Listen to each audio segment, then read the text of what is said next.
Jewish community history of Iran, Persia. We have read it on, I believe this is the fifth part, if I'm not mistaken, and we're now going to speak about, let's just talk about, we spent the period of the Second World War, I believe, in the last class, and now I think today we're going to go post-Second World War. We're probably going to do 2 or 3 more parts, and let's just speak about after the establishment of Medinat Israel, the state of Israel. So we know that anti-Jewish, let's say, sentiment will occur after the establishment of the Israel. This was in 1948 and will very much continue until 1953. Let's just say there was a weakening of the central government and strengthening of the clergy in the course of political struggles between the Shah and the Prime Minister Mohammed Mossadegh. I believe Mossadegh viewed the establishment of the State of Israel as a form of colonialism. He had a good relationship with the Jewish community, we have to point out. On his trip to the United States, there was a Jewish journalist, someone named Rabbi Moshe Hamadani, who was, I believe, accompanying him and giving him advice. I think this famous journalist, if I'm not mistaken, Mr. Rabi was. And let's just speak about him just for a minute. I think it's, Mr. Hamadani. I think he was born in 1912. He passed away in 2009. Iranian Jewish political writer he happened to have been. And I think he was actually very well traveled. He would go to Jerusalem when he was young, I believe, on 3 occasions, we have to point out over here. So that's very, very interesting. We're just going to take a short minute break and we'll be back in a second. Hi.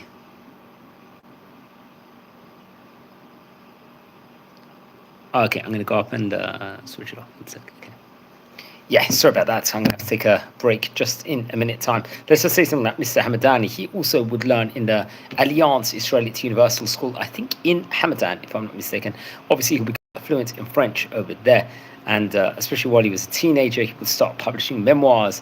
And I think that, that would be very much he would take many steps to the path of journalism and authorship. He published his thesis, apparently, and this would very much, then he would translate many world-famous, let's just say, works in the terms of Tolstoy, Flaubert, Lockhart, and eventually garner himself a name and become a bibliographer, a publicizer, let's just say, in himself, many different books. I'm actually reading just a list here in, it's actually featured very much in Farsi and in Hebrew also. Okay, so let's talk more about, so he would give advice at one time. And one of the most prominent anti-Israel members of the government was someone named Hossein Fatemi. And he closed the office of the Jewish Agency on Israel's Independence Day in 1953 and annulled an agreement permitting Israeli aeroplanes to land in Iran. And Mr. Fatemi, I think, published semi-official documents hinting that Iran no longer recognized the state of Israel. However, I think it was Mossadegh himself continued commercial ties with the state of Israel and allowed negotiations between Bank Melli and Bank Leumi in Israel to continue. Now, we're going to come back just in a second. I'm just going to take a short half-minute break and be back.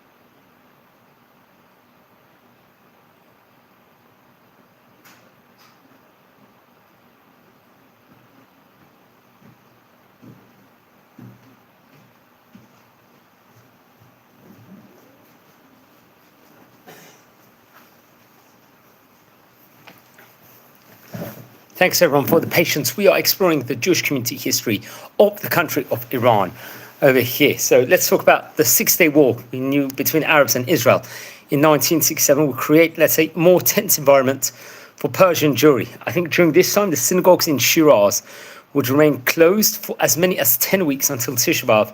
Obviously, there was a fear of attacks from Muslim masses, and Jewish sources report, I think, that many non-Jews tried to invade the Jewish ghetto and were dispersed by the police. Okay, let's speak about under Shah Mohammad Reza Pahlavi between 1941 to 1979.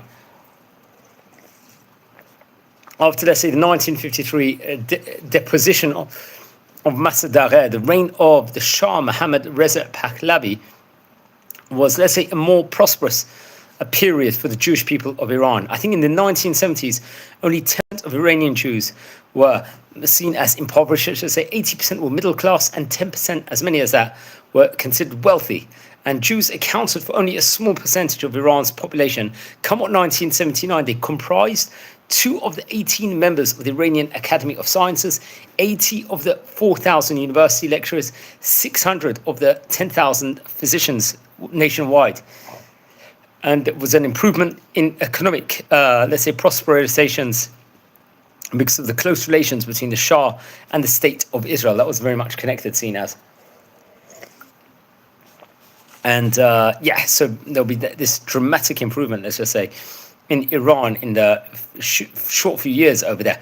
Even though Mohammad Reza Pahlavi was extremely positive towards religious minorities, especially the Jewish community, I believe in the beginning of his period as a king, he displayed, let's just say, more anti-Semitic tendencies, just reported over in the last decade of his rule. There was an interview once, I think, with Mike Wallace in 1976.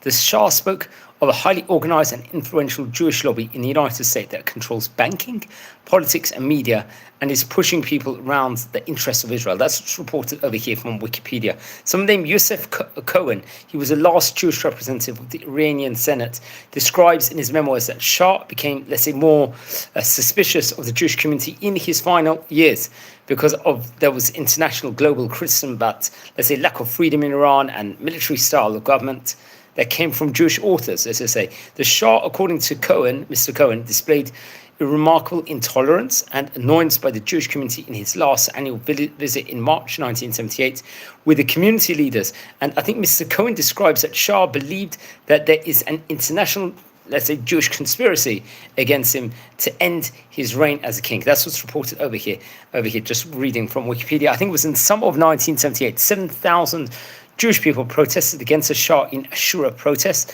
Other estimates put the Jewish participants in the protest as much as 12,000.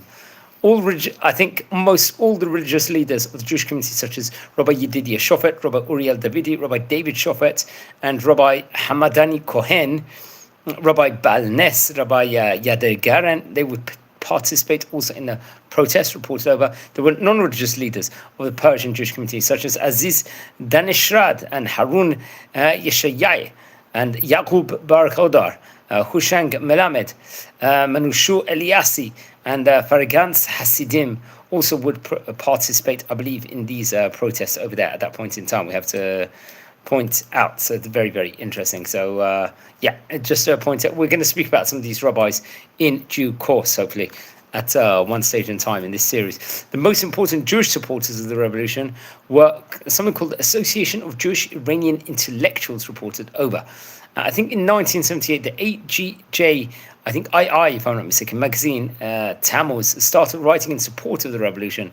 Its writers were not limited to Persian Jews, but also included prominent non-Jewish people such as Mir Hossein Mousavi and Zahra Navard.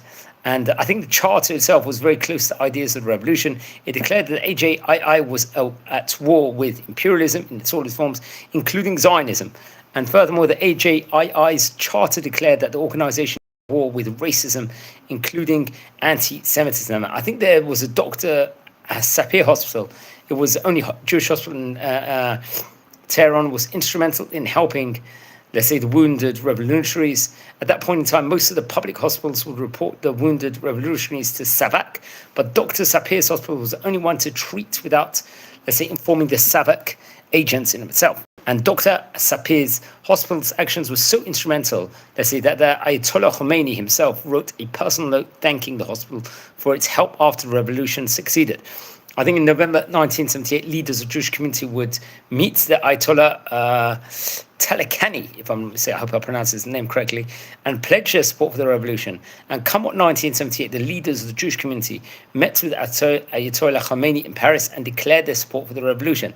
And come March 16th, 1979, someone named Habib El-Ghanian, if I'm not mistaken, he was an honorary leader of the Jewish community, was arrested on charges of corruption, contacts with Israel and Zionism, friendship let's just say, with the enemies of God, warring with God and his emissaries, just using the terminology that's used here on Wikipedia, and economic imperialism. He was tried by an Islamic Revolutionary Tribunal, and they sentenced him to death. And he was executed actually on May the 8th, and one of 17 Iranian Jews executed as spies since the revolution, or so-called, let's just say.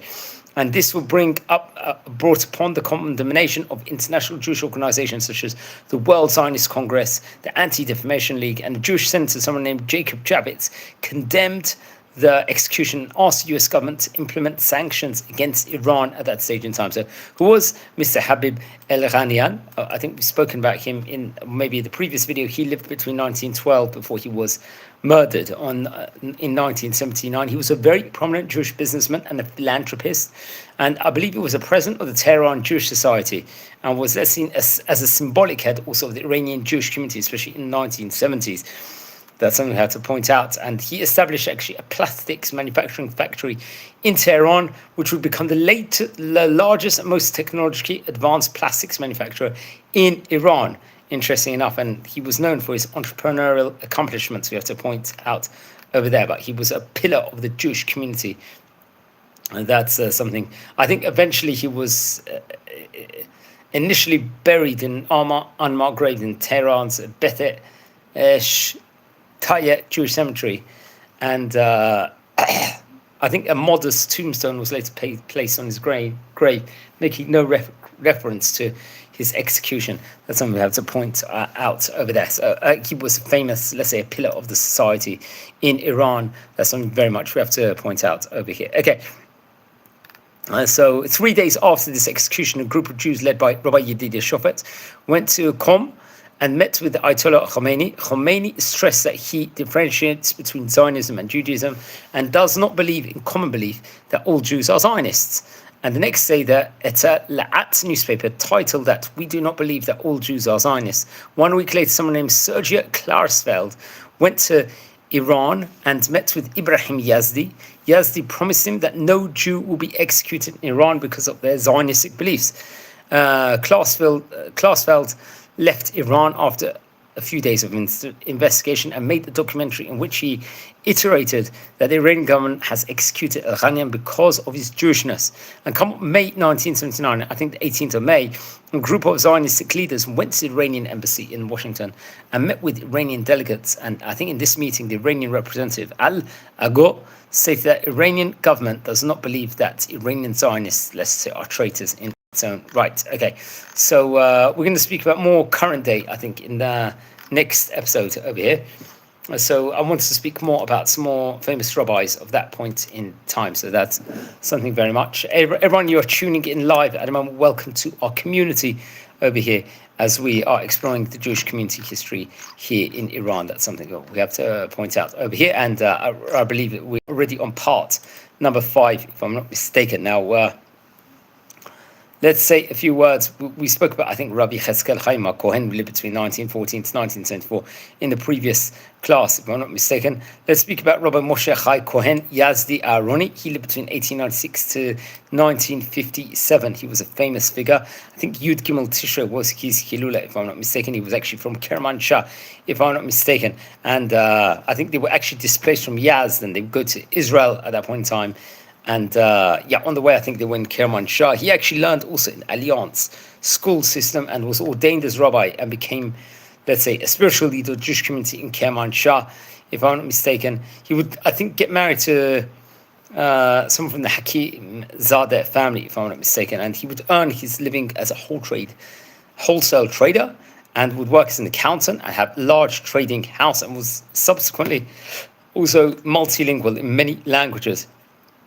He would write various different Hebrew works, including the Pardes Hadat, if I'm not mistaken, and many of it was published in Jerusalem, if I'm not mistaken. And he would also very much assist Jewish refugees in Russia, if I'm not mistaken. And I think at the end he would emigrate to the land of Israel, I think possibly in the year 1953, and he's got various different manuscript collections. I think that's also recognized by the National Library of Israel, we have to point out. Okay, so let's explore some more famous rabbis. Rabbi Moshe Kohen Shauli, another famous rabbi, he actually passed on 26th Tishrei in the year 1994. He was born in 1920, also I think from the city of Shiraz, if I'm not mistaken. And I think he would study in Jerusalem. He emigrated to Jerusalem at a young age. He would study in the Sharei Rachamim Yeshiva under Rav Rachamim Melamed HaKohen. And I think also he would spend a period of time in the famous Yeshivat Porat Yosef, and was very close to Rabbi Ben Zion Me'achai Uziel, if I'm not mistaken. He was also ordained by Rabbi Ezra Atiyah, also Rabbi Salman Hogi Abudi, and Rabbi Ovad Yosef. They would study. There was a famous group of Kabbalists, including Rabbi Yaakov Jeromi and Rabbi Mordechai Shurabi, if I'm not mistaken. And I think he would teach at the Mizrahi Seminary in Jerusalem, and especially philosophy, sciences at Hebrew University. He would found schools, youth movements, if I'm not mistaken, in Jerusalem, and had many students.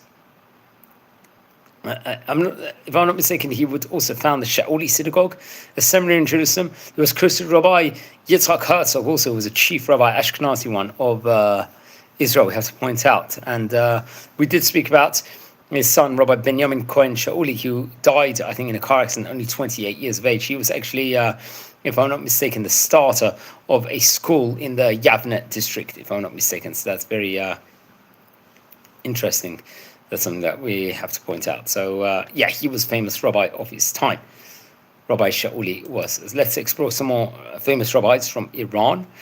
And Rabbi Ezra Tzion Melamed, he was another key figure, let's just say, in Iranian Jewry. He lived between 1904 to 1994. He lived about 90 years of age. Okay, so let's explore a bit with regards to Rabbi Ezra Melamed. I think he was actually, his father was the famous Rav Rachamim Melamed HaKohen, and he was born in 1904, once again, I believe, in Shiraz, in Iran. He would actually learn, I think, through the auspices of his father at a very young age. I think his father was the author of a great Torah book called Kiseh Rachamim, if I'm not mistaken. And very interestingly. And I think that he would, while he was young, he'd moved to Eretz Israel, if I'm not mistaken, and would learn in Talmud Torah called Doresh Tzion, a place we've spoken about before, and B'achar Kach B'Yeshivat Tzion, Be'Efrion, if I'm not mistaken, and learning over there really high level of Torah in of itself. I think some academic studies also he would take on. Eventually, I think he would end up in the Hebrew University at one point in time. In 1941, he would receive a certificate from Machon with regards to learning Judaism in the Hebrew University. And 1941, he accepted his Torah. He became a doctor, if I'm not mistaken, and become a professor at a later stage in time, maybe connected once again to the Hebrew University. Kol chayav asak b'hora'a, hachel ma'hakitot ha'nemokot b'talmud Torah doresh Tzion. So obviously he learned, it was a big part of him to be in the famous Doresh Tzion school. Also, letzat avodato b'hora'a b'makomot hashonim, asak gam b'pilut tziburiot. He was very much a community man. And fa'ashel hanhagat Yehudi pras ba'aretz. Gemilut chasdim would do huge amounts of kindness work. Let's say darash b'nei kihila b'batei knesset b'Kiryat Moshe b'Yerushalayim. He would go to various different synagogues, especially around the Kiryat Moshe neighborhood in Jerusalem, and Yeshivat Sha'arei Rachamim, which I think his father started, if I'm not mistaken. And he would receive also Rav Ezra Tzion various different prizes, if I'm not mistaken, especially the prize, the Yaki Yerushalayim. Another prize called the Pras Tchernichovsky, the Pras Michlelet David Yelin. He would actually win that prize, and a prize of the Parsha Nutz Mikra Safrot Toranit, if I'm not mistaken. And he was possibly maybe about 91 years of age, and he would actually be buried in Jerusalem, we have to point out, and was author of great Ma'amarim and Sfarim, if I'm not mistaken, including Pirkei Halacha and Minhag, Mefarshi HaMikra, if I'm not mistaken, and various other books also. So he's another famous rabbi of his time. Anyone tuning in live, we're exploring the highlights with regards to great rabbi. We did speak about Rabbi Rachamim Melamed HaKohen in the previous class. Let's say a word with regards to Rabbi Shlomo Yaluz. He lived between 1909 to 1985. Actually, the 5th of Cheshvan is his Hilula. He actually comes from great auspices. I think his father is Rav David Yaluz, if I'm not mistaken. He was actually born in Tiberias and would learn in, I think, the famous Yeshivat Rabbi Meir Bal Hanes of the Sephardi community in Tiberias, if I'm not mistaken, under also auspice of Rav Eliyahu Luz, who was one of the great rabbis of Tiberias. And Rav Shlomo Yaluz would get married to Rabbinit Esther. She happened to be the daughter of Rabbi Meir Vaknin, who was a chief rabbi of the city of Tiberias. And I think he would be later ordained as rabbi, possibly in the year 1938. He would move to Libya in 1946, work over there as a head rabbi, if I'm not mistaken, in Libya, and very much improved, strengthening, let's just say. And I think he would establish a yeshiva called Yeshivat Neve Shalom, if I'm not mistaken. In 1949, he would move to Casablanca in Morocco and be the Rosh and Mostot Otzrot Torah in that city. And I think in 1954, he would very much become the Beit Midrash or Hagvoa L'Rabbanim B'Dayanim in Rabat in Morocco, respectively. And I think he passed away in the year 1985, if I'm not mistaken, an author. Eshut Sheilot Shuvot, question and answers book, Ashet Ishlomo, if I'm not mistaken, V'chiburim Toranim Shonim, Shefer Samo, V'kvatzim Toranim, if I'm not mistaken. So very, very interesting. He was a famous rabbi, another famous rabbi of his time. Another rabbi we can speak about for a minute, Rabbi Shmuel Shammai. He lived between 1918 to 1994. I believe Yud Daled Av is the time period of his Hilula. Who was he?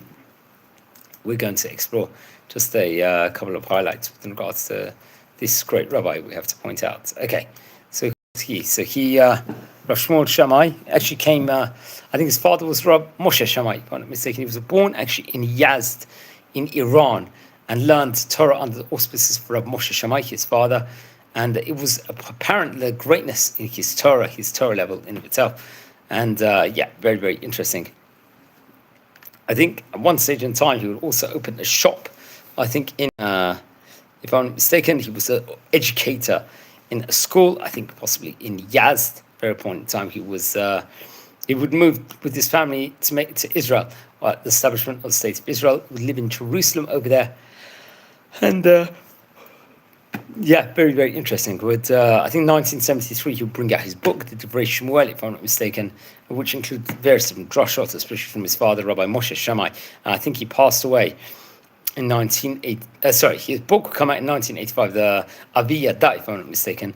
And in 1990, his book, the Al Kamfein Shurim, would actually come out, and he passed away in the year 1994 on the 14th of Menachem Av, just the day before Tu B'Av over here. So very, very interesting. Now, friends, we are going to explore some more famous rabbis now and Jewish personalities of that specific era in the coming minutes. I'm just going to take another short break, so watch your space, and we will speak in a couple of minutes' time.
Hi, Shalom, everyone. Thanks for being patient over here.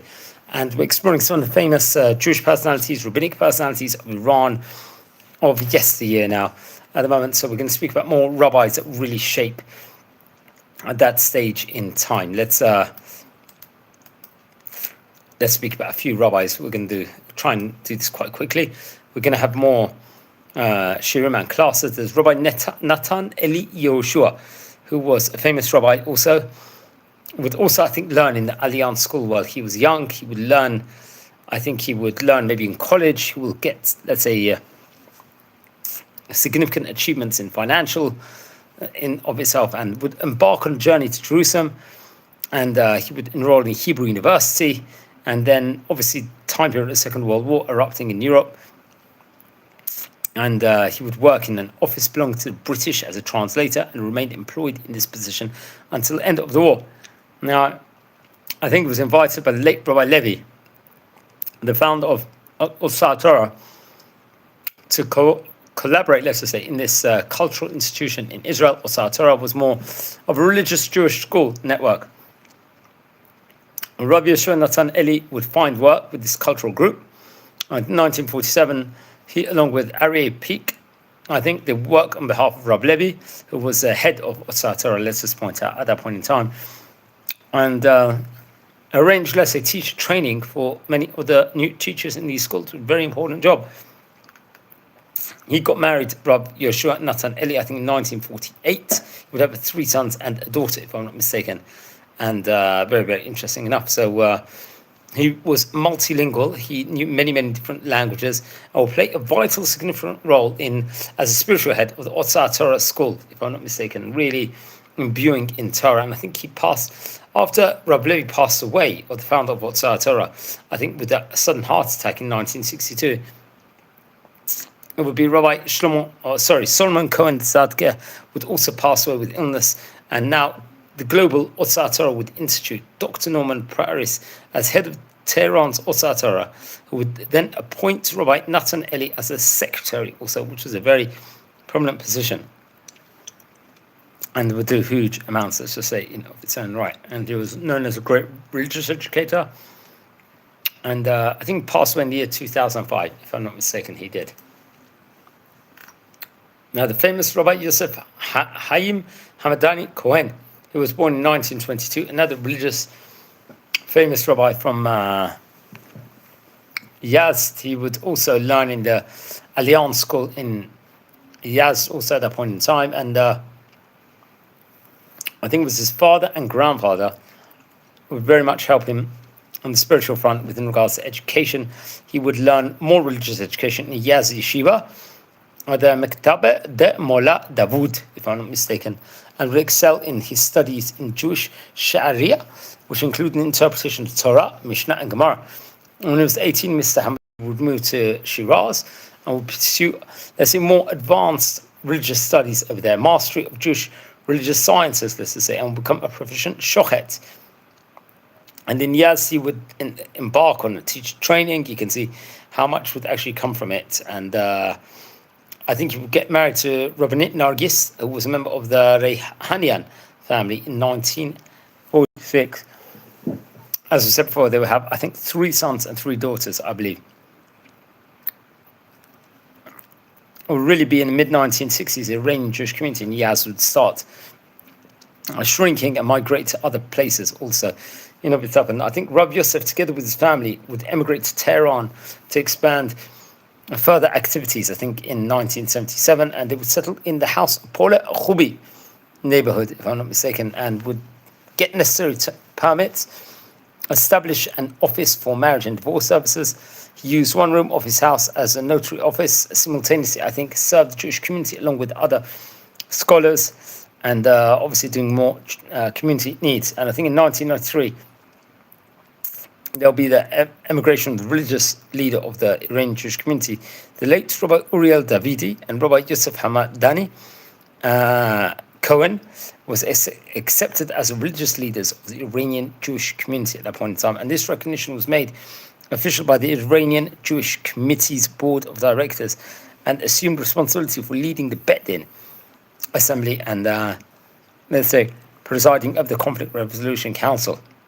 I think he was also the Rabbi, the Baba Ba'ach Saba synagogue for many years. So he took on various different importances, and something that we have to point out. And he represented the Iranian Jewish minority in Iran, if I'm not mistaken. So that's very, very interesting. So we're exploring some of the rabbinic personalities in Iran at that point. And we're just going to take another short minute break, and we'll be back in a minute.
Okay, thanks very much for the patience, everyone over here.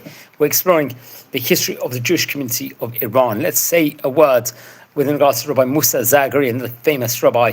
I think he was born in the year 1923 from a religious family in Kerman. I think his father was Rabbi Hezgia, if I'm not mistaken, one of the famous scholars of Kerman in of itself. And he would actually become absolutely astounding and brilliant with his learnings. I think Rabbi Zaghari would have to conscript the army, I think, if I'm not mistaken, and serve in the army's hospital. He would spend all his free time pretty much learning, teaching Hebrew, growing in Torah. He would help found the Utzah Torah school also, we have to point out, and would, 1949, he'd get married to Rabbinit Deborah from the Zerubeli family, I think my family in of itself.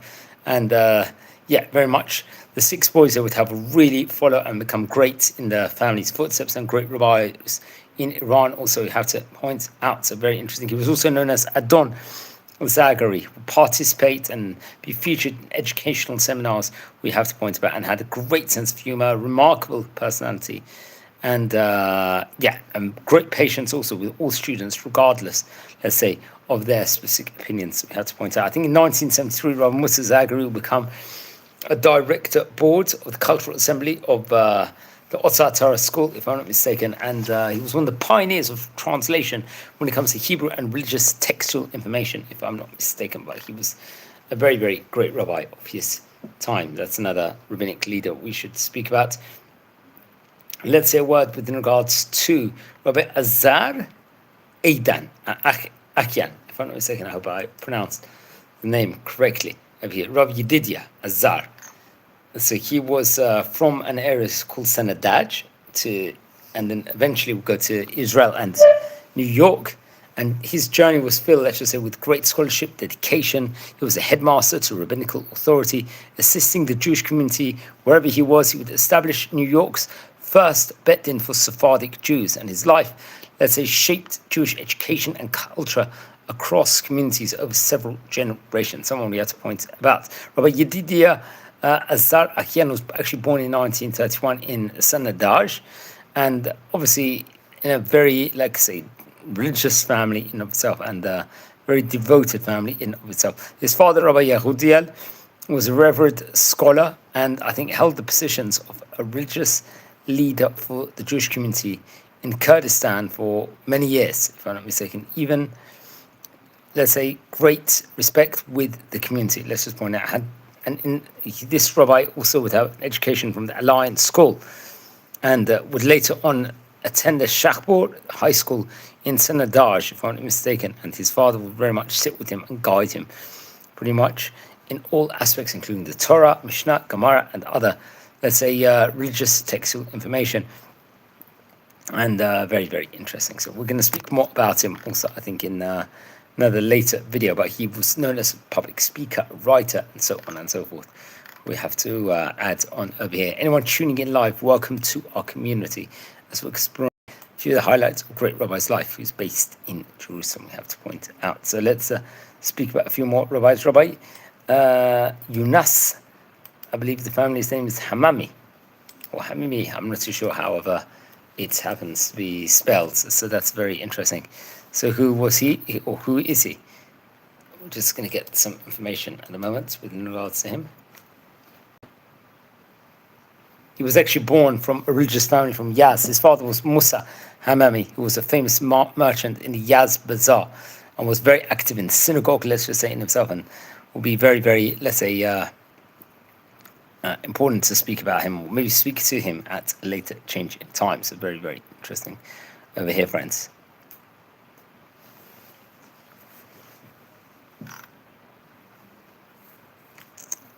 Yes, that's something that we very much have to point out. There were other famous rabbis, Rabbi Ishra Balanes. So who was he? Let's do a little bit of information in regards to him. We did that many rabbis so far inside this series, so that's something we have to point out over here, friends. Rabbi Ishaq Balanes, I think he was actually born in 1938 from a family in Shiraz. His father is Mr. Meir Balhanes, one of the most prominent artisans in let's say in Shiraz, making through craftsmanship, especially. He would actually learn in the Otzat Torah school in Shiraz, if I'm not mistaken, known as a Kossar, and have excellent teaching in its own right. And due to Mr. Shahar's, at that point in time, was a Mr. Natural talent and sharp insight, he quickly assumed a teaching role in the Shiraz yeshiva. Let's say, as a rabbi, he dedicated himself obviously to duties, motivated by his profound love for Jewish law. Very interesting enough, and you can see that got that's a center inside the house in of itself. And there was commitment to preserving, maintaining traditions, strengthening at that point in time Jewish school from very, very interesting. And he had great amounts of scholarship. That's something we have to point out over here. And I think he'd get married to someone from the Chilean family, someone named Rabbi Machiri, in the year 1971, and they would have 4 sons and 2 daughters, if I'm not mistaken. So he's another key rabbi over there. And there'll be the fighting of poverty at that point in time, and hopefully we'll record a video with regards to him. Eventually, I think he moved to New York, if I'm not mistaken. So he's a key figure over here, regardless here in in the city, I should say. So right.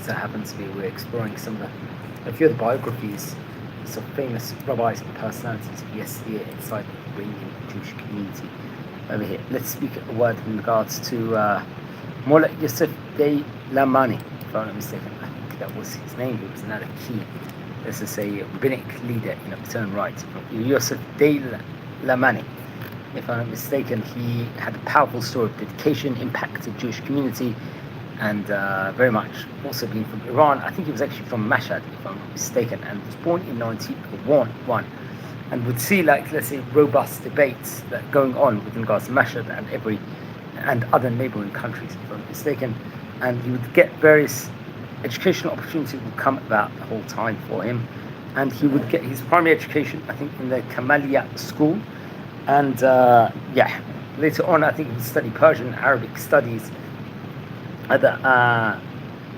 Adab school in Mashhad at that point in time, and he would become a master, let's say, in interpretation of Torah, Mishnah, and Gemara. He would become 1919. He was 18 years of age when he got married, I think, to Esther from the Hakimian family in Meirab, if I'm not mistaken, and would contribute a lot to the school and so on and so forth. So he's the first rabbi to speak about here today, friends. Anyone tuning in live, welcome to our community over here. So that's something I very much have to point out.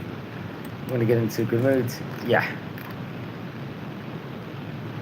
I think that's very, very interesting over here as we are exploring some highlights of some of the rabbis, friends, over here that came.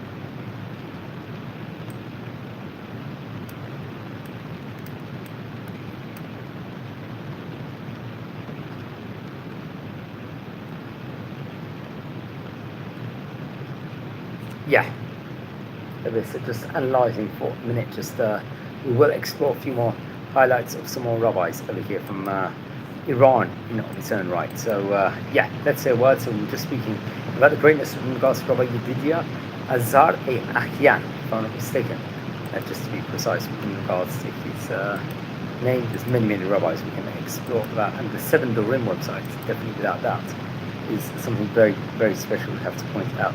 Rabbi Yosef de Lamani, so who was he? I believe, he was also a Grand Jewish rabbi. Rabbi Yosef was, if I'm not mistaken, and many stories can be related to him. He was actually born in 1901 in Mashhad, and I think that he would see the Al-Hadar tragedy in Mashhad, and Rabbi Yosef's father, if I'm not mistaken, Ash'ar de Lamani, was determined to preserve the Jewish beliefs and customs, especially in his own family, just like the Anusim Jewish people would actually, let's say, Jews who were corrected to abandon Judaism against their will, typically, forcibly converted to another religion. And let's say there weren't that many educational opportunities over there. It was scarce, let's say, it's described, especially for Jewish people.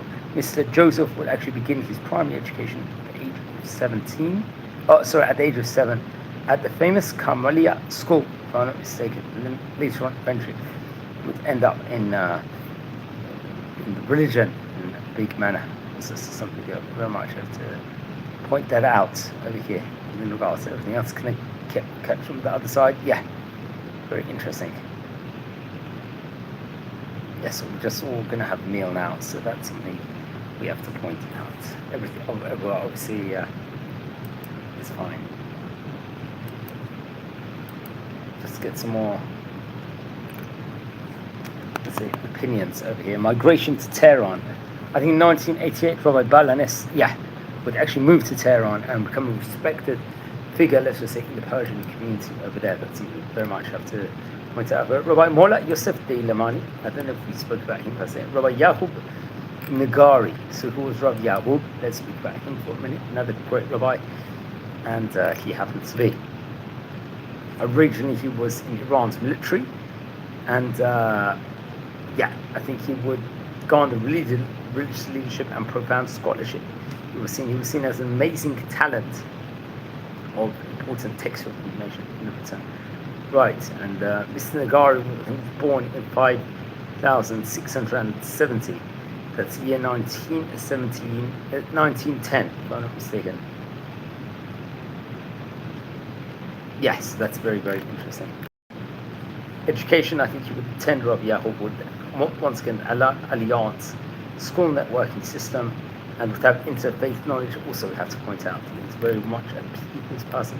Military service would be something he would do also. At that point in time, he became the first Jewish soldier from the Hamadan to join the Reza Shah's army, serving an artillery and horsemanship. He, I believe, complete offender training with distinction and was, let's say, larger appointed as an instructor of the military academy, if I'm not mistaken. So I think it's an opportune time to take another break, as we're going to continue tomorrow and go much deeper in who are some of the rabbis of the reigning Jewish community at that window of time. So wishing you all well at the moment. Now, friends, if you haven't subscribed yet to our channel, please subscribe at the moment. We are nearing, at the moment, 8,500 subscribers. So if we can do that by the Jewish festival of Passover, that will be absolutely phenomenal. So that'll be a great achievement to actually fulfill. And as we explore the Jewish community of the Persian Jewish community over here, friends, over here. So we're a community over here. We love learning, we love growing Torah and mitzvot and so on and so forth. It's how important actually it happens to be. That's something that we very much have to point about over here, friends.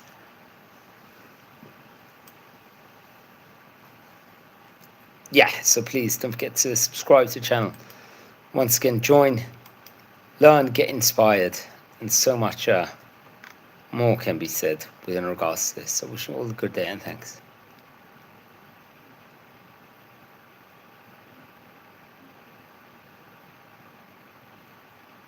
Yeah, so that's very, very interesting. So everyone, yeah, please don't forget to join our community and please subscribe to the channel, and we're going to learn more about the great rabbis of yesteryear from Iran. And yeah, don't forget to watch over the previous 6 installments of these videos over here, and we'll learn more about it. And we did some special features, especially over the last couple of weeks, within regards to famous rabbis that actually came from Iran of yesteryear over here. So that's very, very exciting. And yeah, let's just learn more about them. And if you descend from any of the rabbis that we've spoken about here on today's special edition, please don't hesitate. Send me an email. I would love to hear more information also within regards to the great Chacham. And yeah, very, very much get inspired. So that's something that we have to point about. So wishing you blessings and take care, everyone. And be well. Thanks for watching.